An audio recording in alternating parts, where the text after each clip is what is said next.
একটি বিশ্বকাপ যেটিকে আজও অনেক ইতিহাসবিদ ফুটবল ইতিহাসের সবচেয়ে বিতর্কিত বিশ্বকাপগুলোর একটি বলে মনে করেন। সাল 1934, আয়োজক ইতালি, আর দেশটির শাসক ছিলেন ফ্যাসিস্ট নেতা বেনিতো মুসোলিনি। সে সময় ইউরোপে ফ্যাসিবাদের উত্থান। অনেক গবেষকের মতে মুসোলিনি বিশ্বকাপকে শুধু ফুটবল টুর্নামেন্ট নয়, বরং নিজের শাসনের প্রচারের একটি হাতিয়ার হিসেবেও ব্যবহার করতে চেয়েছিলেন। কোয়ার্টার ফাইনালে স্পেনের বিপক্ষে ইতালির ম্যাচ ছিল সবচেয়ে বিতর্কিত।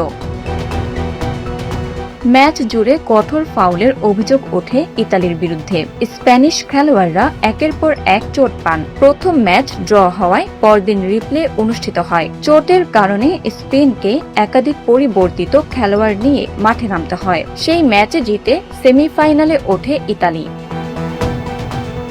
সেমিফাইনালেও রেফারিং নিয়ে বিতর্ক থামেনি। পরে বহু ইতিহাসবিদ প্রশ্ন তুলেছেন, ম্যাচ পরিচালনায় রাজনৈতিক প্রভাব ছিল কিনা।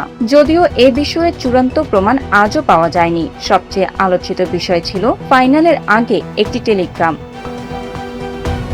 প্রচলিত কাহিনী অনুযায়ী সেখানে লেখা ছিল ভিনচেরে ও মরিরে, অর্থাৎ জয় অথবা মৃত্যু।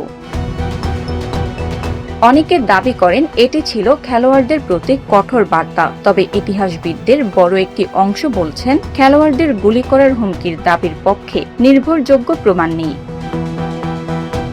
ফাইনালে চেকোস্লোভাকিয়াকে 2-1 গোলে হারিয়ে বিশ্বকাপ জেতে ইতালি। কিন্তু সেই শিরোপা আজও বিতর্কমুক্ত নয়। রেফারিং, রাজনৈতিক প্রভাব এবং স্বৈরশাসকের ছায়া সব মিলিয়ে 1934 সালের বিশ্বকাপকে অনেকে ফুটবল ইতিহাসের সবচেয়ে বিতর্কিত বিশ্বকাপগুলোর একটি বলে মনে করেন। Bangla affairs news desk.